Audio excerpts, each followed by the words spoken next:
My obsession has always been with silence, not the absence of noise, but the sounds within it, the ghosts of voices trapped in magnetic tape, the breath of a room captured between the notes of a piano. I'm an audio archivist. I hunt for sounds that have been lost to time, which is why, in the dying light of an October afternoon, I found myself in the main hall of the Willow Creek Home for Children, a place that had been silent since it was condemned a century ago.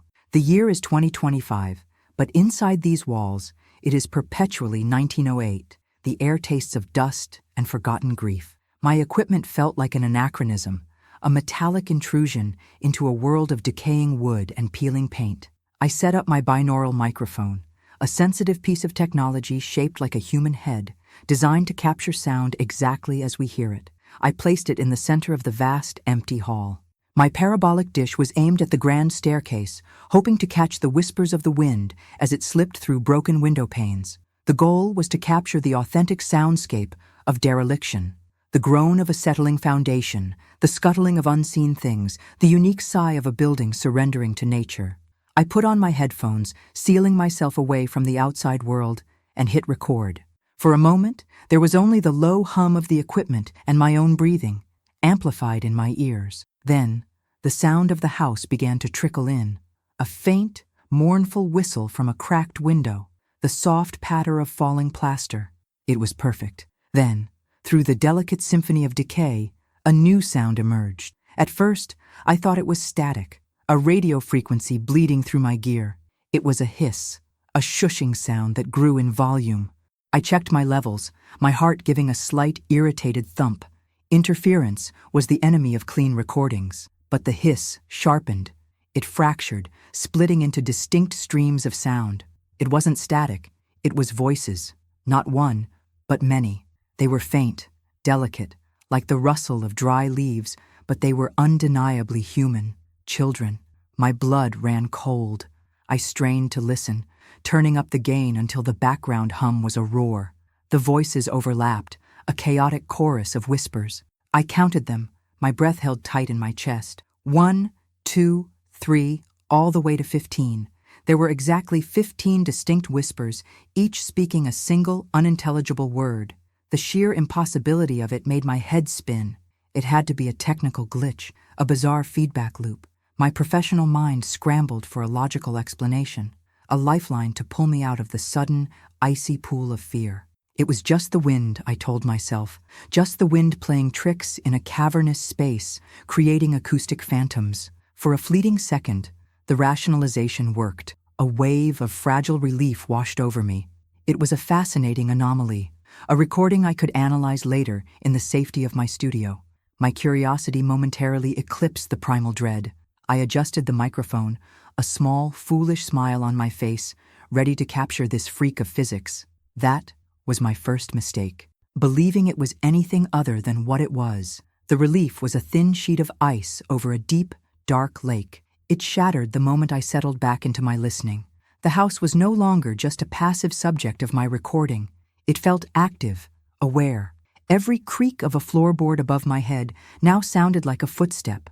The gentle sigh of the wind through the broken windows began to sound like a mournful, collective breath. I had come here to capture the sound of a place, but I had the chilling, overpowering sensation that the place was now capturing me, listening to the frantic, rabbit-fast thump of my own heart. I packed up the central microphone, my hands fumbling with the latches on my Pelican case. My plan had been to stay until full dark, to capture the transition, but the sun was sinking fast, painting the grimy windows in hues of orange and blood red, and the thought of being here when the last light failed was unbearable. I decided to do one last sweep, a quick pass with my handheld recorder through the ground floor. It was a compromise with my professional pride, a way to pretend I wasn't just running away. The West Wing was a series of classrooms.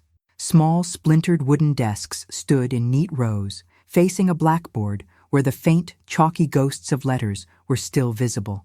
It was a museum of interrupted childhoods. In one room, a single child's shoe, buttoned and archaic, lay on its side in a corner, as if kicked off in a moment of play. I pointed my recorder at it, capturing the silence around the tiny, pathetic object. The air in this room was different, colder, heavier. I could feel the pressure in my ears, a subtle shift that signals a change in atmosphere. My recorder, however, picked up nothing. Pure, dead air. I moved on to the next room, then the next. A dormitory filled with the rusted iron skeletons of bunk beds. The thin horsehair mattresses had long since rotted away, spilling their guts onto the floor. I imagined the room filled with the breathing of sleeping children, the coughs and murmurs of the night. Now the silence was absolute. I was about to leave when I heard it, not through my headphones this time, but with my own ears. A sound so small, I almost missed it. Tap. It came from the room above. I froze, my body rigid. It was probably just a piece of debris, loosened by my own movements. The old building was settling, that was all. Tap, tap, tap. It was rhythmic, deliberate, like a child bouncing a marble on a hardwood floor. A cold sweat broke out across my forehead. My carefully constructed wall of logic was crumbling brick by brick. There was no one else here. The caretaker, a grizzled old man named Silas who lived miles down the road, had assured me of that. He'd given me the only key to the heavy, iron-gated padlock. "Nobody's been inside for 50 years, he'd said, his eyes clouded with something I had mistaken for boredom. I now recognized it as fear. I backed out of the dormitory, my feet shuffling softly through the debris, trying to make no sound. The tapping continued, steady and unhurried. It seemed to follow me. As I retreated down the corridor, the sound remained just as loud, just as clear, as if it wasn't coming from the room above, but from inside my own head. My breath hitched, a dry sob of terror catching in my throat. I had to get out. My mission was over. The sounds of this place were not dead echoes. They were alive, and they were aware of me. I hurried back towards the main hall, my footsteps echoing unnaturally loud in the suffocating quiet. The tapping finally faded, replaced by the sound of my own blood roaring in my ears. As I passed the foot of the grand staircase, I glanced up into the cavernous dark of the second floor. A flicker of movement. I stopped, my heart seizing. High above, on the shadowed landing, a shape detached itself from the deeper blackness. It was small, child-sized, a silhouette against the faint light of a grimy window. It stood perfectly still, watching me. I couldn't scream. The air was trapped in my lungs, thick and heavy as mud. I stared, paralyzed, waiting for it to move again, to rush down the stairs, to do something. But it just stood there, an unmoving sentinel of shadow. I fumbled for the powerful flashlight on my belt, my fingers slick with sweat. With a click, a bright white beam cut through the gloom. I aimed it at the landing. There was nothing there, only peeling wallpaper and a thick blanket of dust. My light swept back and forth across the empty space. Nothing.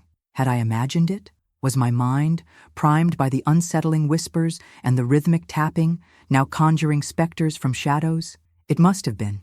A trick of the light, the fatigue of the day, the power of suggestion in a place so steeped in sorrow. I let out a shaky breath, the flashlight beam trembling in my hand. Another false alarm. Another wave of that fragile, desperate relief. My mind was playing tricks on me. I lowered the light, turning my back on the staircase, ready to flee. That's when I heard the giggle. It was soft, close, and undeniably real.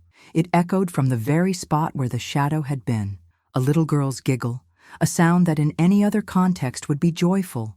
But here, in this suffocating darkness, it was the most terrifying sound I had ever heard. The carousel of emotions I'd been riding, fear, relief, curiosity, had just plunged into a final, terrifying abyss.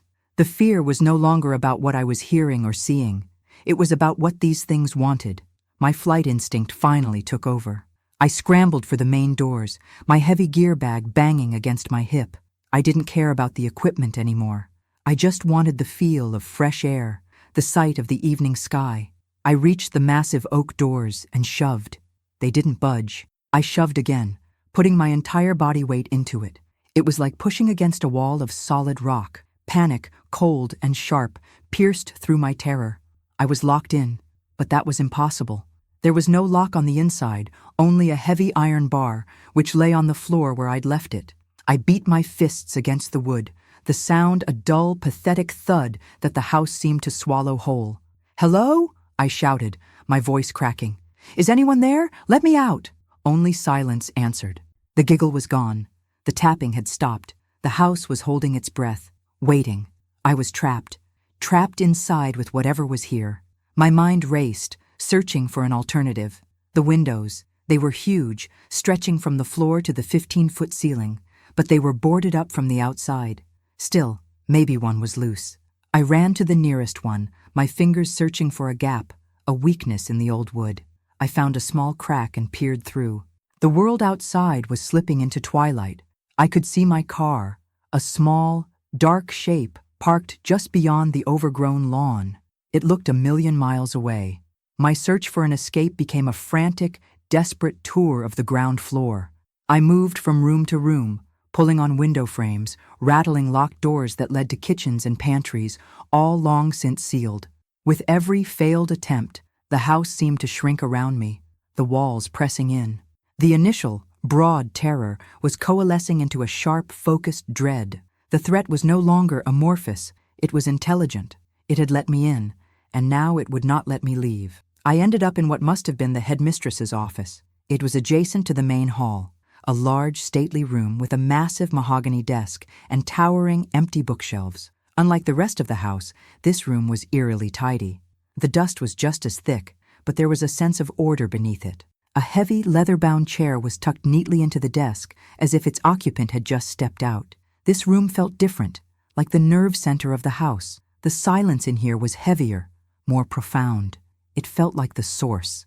My flashlight beam caught something on the wall, a portrait, a stern-faced woman in a high-collared dress, her hair pulled back so tightly it seemed to pull at the corners of her eyes. Her expression was one of severe piety, but her eyes held something else, a flicker of deep, unyielding sorrow, or perhaps something harder. Her name was etched on a small brass plaque below, Matilda Blackwood, headmistress, 1898-1908.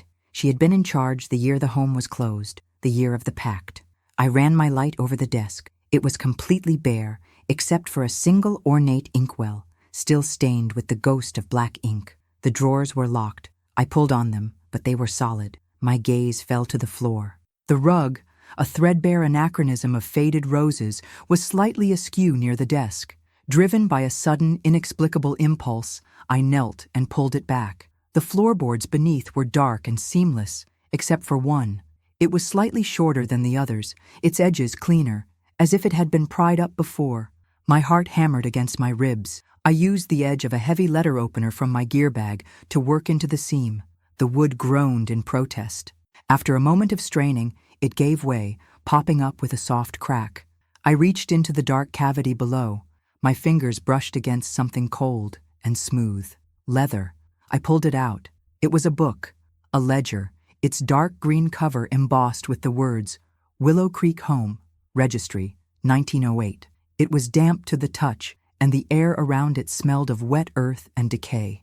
I carried it to the desk, my hands trembling as I opened it. The pages were stiff, fused together by years of moisture. I carefully peeled the first few pages apart. They were filled with names, written in elegant, looping cursive, the names of the children who had lived here. I flipped through the pages, a catalogue of forgotten souls, Jonathan Albright, Sarah Mills, Peter Finch. On and on they went. Then I reached the final section. The ink here was different, darker, as if written with a heavier hand. The date at the top of the page sent a fresh chill down my spine. October 31st, 1908, Halloween. Below it was a list of 15 names. Some I recognized from earlier in the book, others were new. It was a final roll call. Beneath the list, a single paragraph was written in that same forceful script. The words seemed to leap off the page, charged with a desperate, terrible energy. My light shook as I read them aloud, my own voice a strange, foreign sound in the suffocating silence of the office. The fever takes one each night. The doctors have fled. The town has forgotten us. There is no hope left in the world of men, but there are older worlds, older rules. An offering has been made. A promise has been given. My voice faltered. I had to swallow hard before I could continue.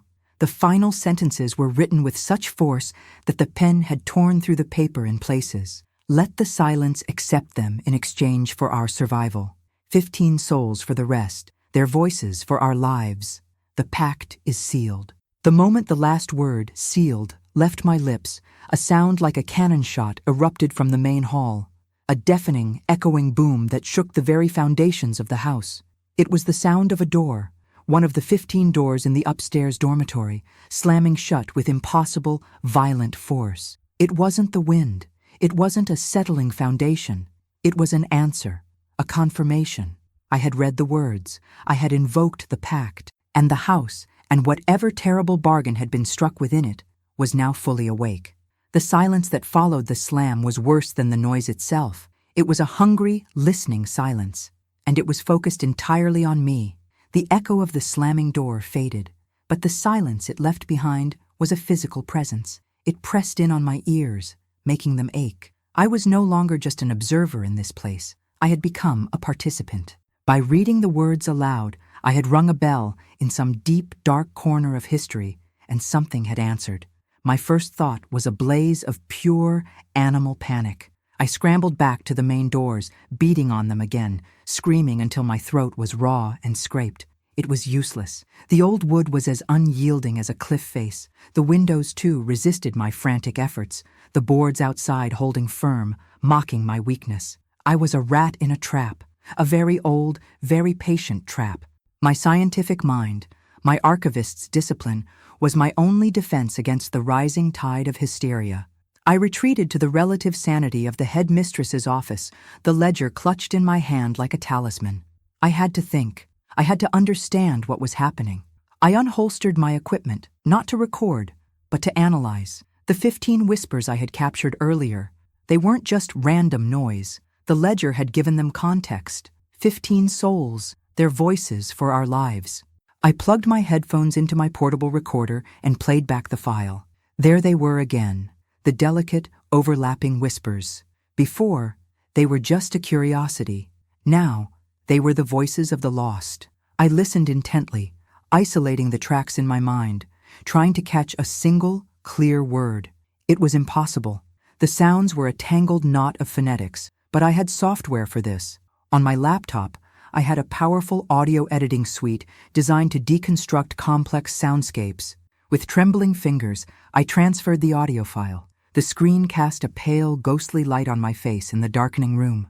I put the headphones back on, the soft cups a flimsy barrier against the oppressive silence of the house. I began the painstaking process of separating the whispers. I found the first distinct voice, a young boy's, and isolated it. I filtered out the background hiss. The word he was speaking was still garbled, distorted by a century of decay. I spent what felt like hours working on that single track. I amplified it, cleaned it, stretched it, and then I heard it. A single clear word. Listen. My breath hitched. I found a second voice, a girl's this time, and repeated the process. It took another eternity, my eyes burning from staring at the glowing waveforms on the screen. Her word was she. One by one, I untangled the voices from their spectral knot. Each successful decryption was a tiny victory against the terrifying mystery, but each word only deepened the chill in my bones. It was a slow, agonizing process. The house was quiet around me, letting me work. It was a cat watching a mouse, confident in the security of its cage. Listen, she never meant to trap us. 7 words. 7 of the 15 voices deciphered. My hope surged. They were communicating. They weren't malevolent. They were victims trying to tell their story. But the next words changed everything. He hears you now. My blood turned to ice. He? The pact mentioned the silence. Was that what they meant?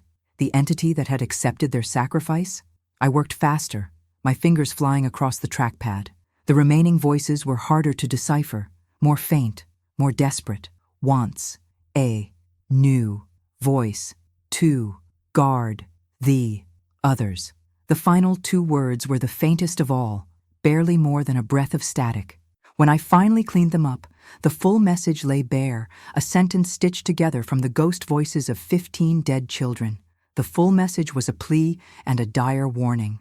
Listen, she never meant to trap us. He hears you now, wants a new voice, to guard the others. Find her. Find her. Who? The headmistress? Matilda Blackwood? She was long dead. What did they want me to do? As I stared at the translated message on my screen, a new sound began. It wasn't a whisper.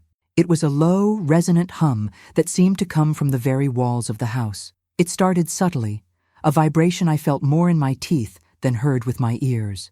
But it grew steadily into a deep, guttural drone that made the floorboards tremble and the glass in the portrait of Matilda Blackwood rattle in its frame. This was him. This was the silence making itself known. The drone was an anti-sound. It seemed to cancel out everything else, creating a pocket of profound, vibrating emptiness. I ripped the headphones from my ears, but it made no difference. The sound was inside my head, a pressure building behind my eyes. I had to move. I couldn't stay in this room, in the epicenter of whatever was waking up. Clutching the ledger, I fled the office, the humming chasing me down the corridor. I needed more information. Find her. It had to mean find something she left behind, a clue to what the pact truly was and how to undo it. If the children's spirits were here, maybe hers was too. My search took me upstairs, into the dark maw of the second floor I had been so terrified of before.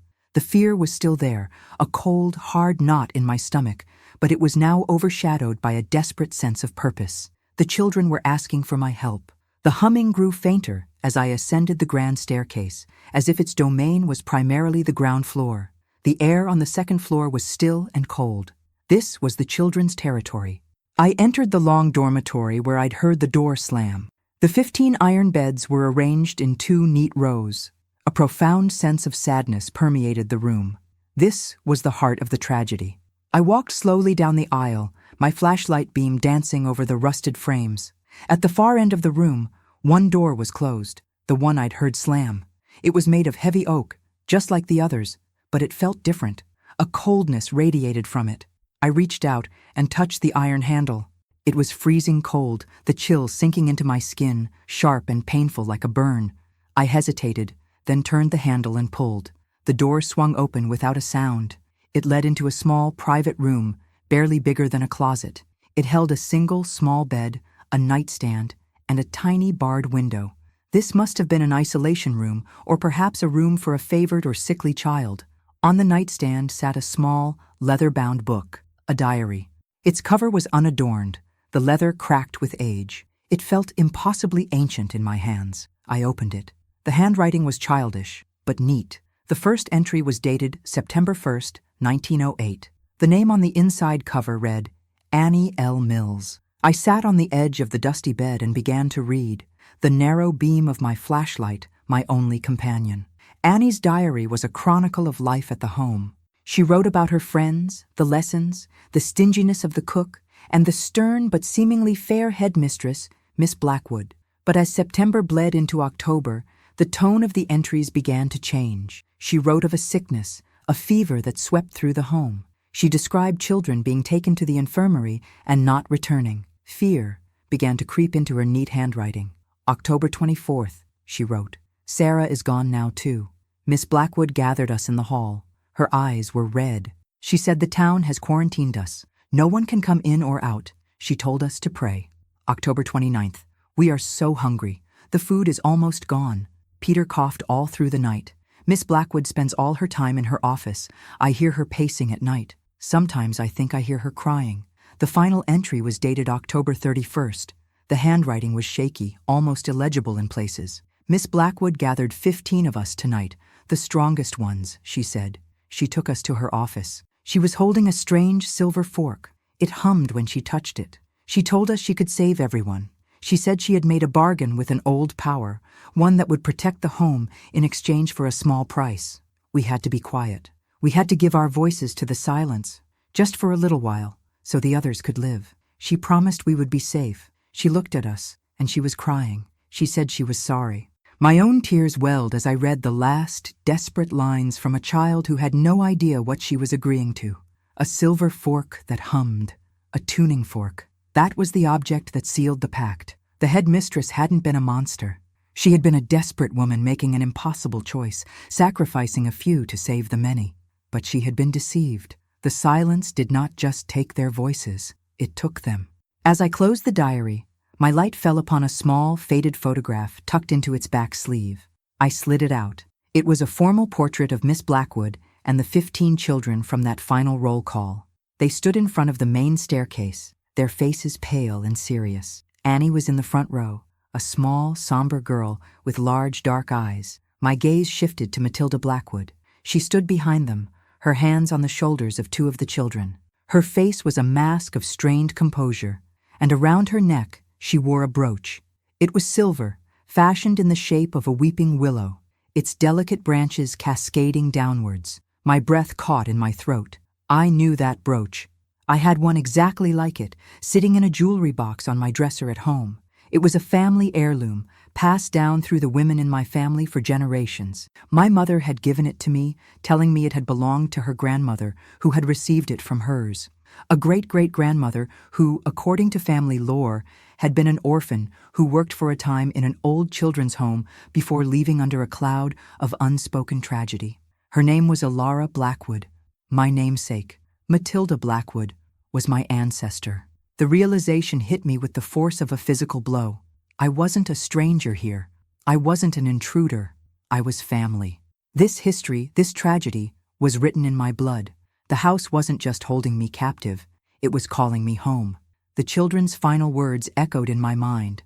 Once a new voice, to guard the others. The silence wasn't just looking for any guardian. It was looking for one from the Blackwood line. It wanted me to take Matilda's place. A new noise jolted me from my horrified trance. It was the sound of scratching. A frantic, desperate scratching coming from inside the walls of the small room. It surrounded me, the sound of dozens of fingernails clawing at dry plaster, trying to get in. Then came the whispers, but they were different now. They were no longer faint or ethereal. They were loud, angry, demanding.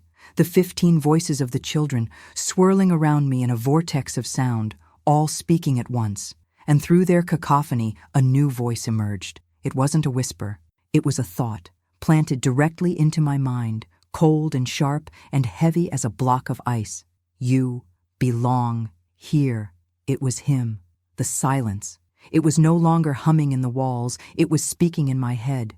The children's whispers rose to a fever pitch, a shield of sound trying to protect me. But the voice of the silence was overpowering, a void that threatened to consume everything. I scrambled out of the small room, back into the dormitory, the scratching and the voices following me.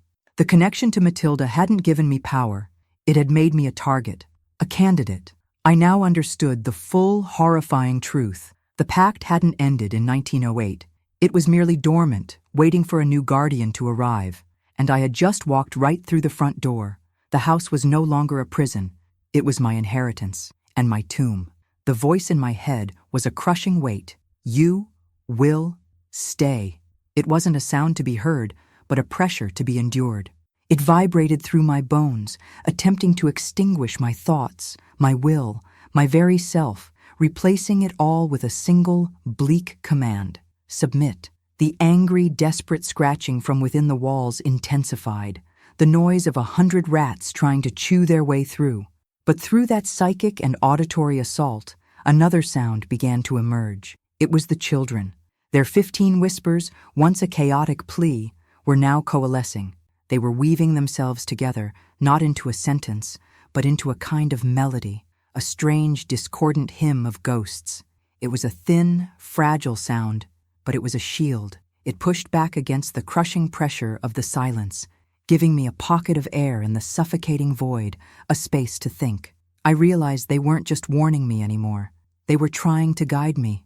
The fork, I thought, my mind latching onto the detail from Annie's diary. The silver tuning fork. That was the key. It was the object that sealed the pact, the anchor that held the silence to this place. If I could find it, maybe I could destroy it, break the pact, free them, free myself. The ghostly melody seemed to swell in response to my thoughts. It shifted, pointing me. The whispers swirled around me and then streamed away, flowing out of the dormitory and down the grand staircase, a river of sound pulling me in its current. I followed. The scratching in the walls faded. The voice of the silence receded to a low, hateful thrum in the back of my skull. It was still there, watching, waiting, but the children were running interference, buying me time. They led me through the main hall, past the headmistress's office, and towards a part of the house I hadn't explored. A narrow, heavy door tucked away behind the staircase. It was bound with a thick, rusted chain and a massive padlock, the same kind that had been on the front gate. But as I approached, the chain began to rattle violently. It shook and vibrated as if gripped by an invisible hand, and then, with a deafening snap, one of the iron links broke. The chain fell to the floor with a heavy clang. The door swung inward with a low, mournful groan. It opened onto a flight of steep stone steps leading down into absolute blackness, the basement. The air that rose from the opening was cold and foul, thick with the smell of damp earth, rot, and something else, something metallic and vaguely sweet, like old blood. The children's whispers flowed down the stairs, a ghostly invitation into the dark. I took a deep breath, the foul air filling my lungs, and began my descent. My flashlight cut a weak, trembling circle in the oppressive dark. The steps ended in a large, earthen-floored cellar. The ceiling was low, crisscrossed with thick, ancient beams from which cobwebs hung like funeral shrouds. The walls were rough-hewn stone, weeping with moisture. The space was a labyrinth of forgotten things, rotting barrels, broken furniture, crates filled with yellowed, disintegrating papers. The whispers directed me towards the center of the room. There, the dirt floor was clear in a large, perfect circle. And in the very middle of that circle sat a small, velvet-lined box, covered in a century of grime. As I stepped into the circle, the children's whispers died, all at once. The silence that rushed in to fill the void was horrifying. It was not an absence of sound. It was the silence itself. The pressure in my head returned, 100 times stronger. The flashlight flickered and died, plunging me into total, suffocating blackness. The cold was absolute, leaching the warmth from my body, from my very soul. And the voice returned, no longer just a few words, but a torrent of pure, undiluted despair poured directly into my consciousness. She left you here, the matriarch of a failed line. She ran. She left them to me. She left you to me. You will be a better guardian. You will not run. You will stay. You will keep them quiet, forever. Visions flooded my mind, not my own memories, but Matilda's. I saw her making the pact, the humming silver fork in her hand, the 15 terrified children watching her. I felt her desperation, her grief, her guilt, and then I felt her horror as she realized her mistake, as she realized the silence would not be satisfied. I saw her flee the house, abandoning her post, leaving the children to their fate, a curse now clinging to her bloodline, waiting. The silence showed me my own future.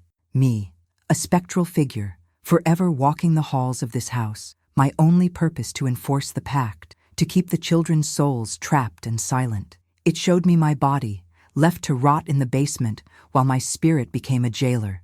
It was a vision of utter, eternal hopelessness. My will began to crumble. The despair was so complete, so absolute. It felt like truth. Maybe this was my purpose, my inheritance, to finally pay the price for Matilda's sin. Then, a new sensation.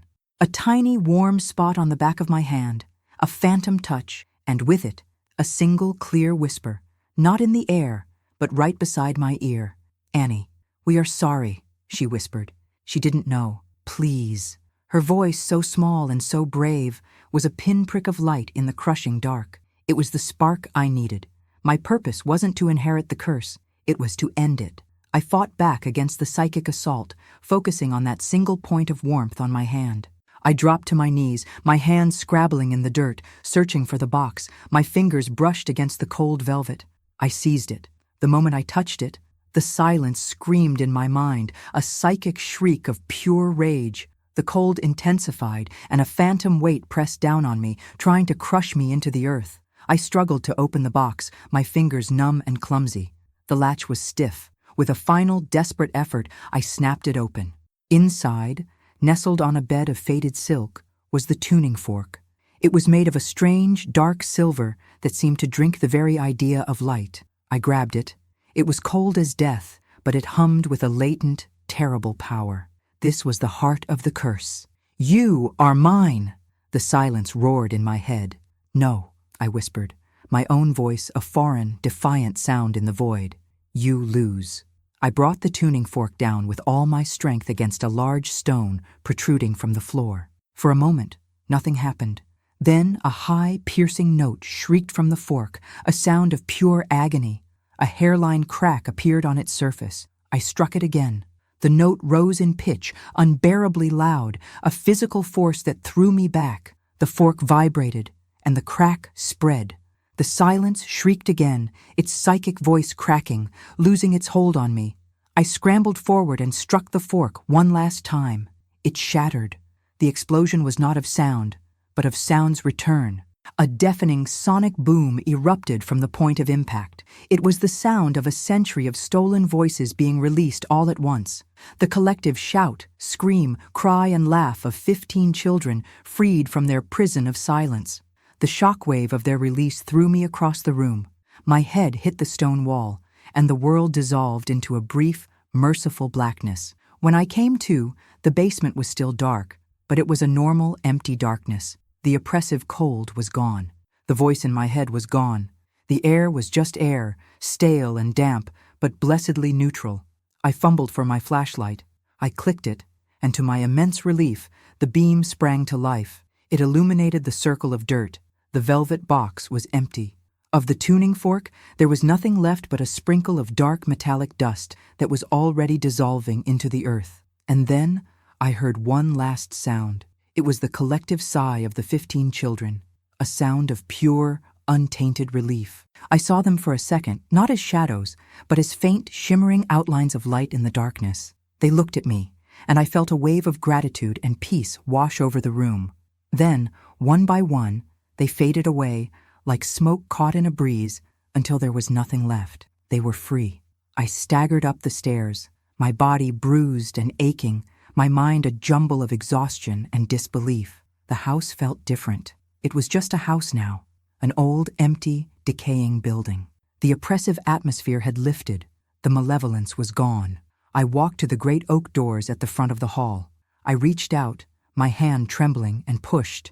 They swung open easily, the hinges groaning in protest. The night air hit my face, cool and clean and sweet with the smell of damp leaves. I had never breathed anything so wonderful. The sky was a canopy of brilliant, indifferent stars. I stumbled across the overgrown lawn to my car, my legs shaking so badly I could barely stand. I didn't look back. I got in, locked the doors, and sat for a long moment, my hands gripping the steering wheel, my whole body trembling with the aftershocks of the ordeal. It was over. I had survived. I had won. A sense of profound, bone-deep relief washed through me. I let my head fall back against the headrest, a shaky laugh escaping my lips. Finally, I put the key in the ignition and started the car. The engine turning over was the most reassuring sound in the world. The headlights cut through the darkness, illuminating the winding dirt road that led away from this place of sorrow. I just wanted to drive, to put as many miles as possible between me and Willow Creek. Habit, more than anything else, made me reach out and turn on the radio, needing the distraction of a human voice, of music, of anything from the normal world. The radio clicked on, and static filled the car. I turned the dial, searching for a station.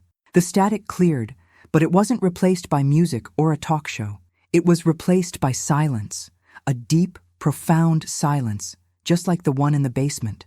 My heart stopped, and then, out of that radio silence, a single voice whispered, clear as a bell, right next to my ear. It was a child's voice, young, innocent, and terrifyingly close. It said, "Thank you, guardian."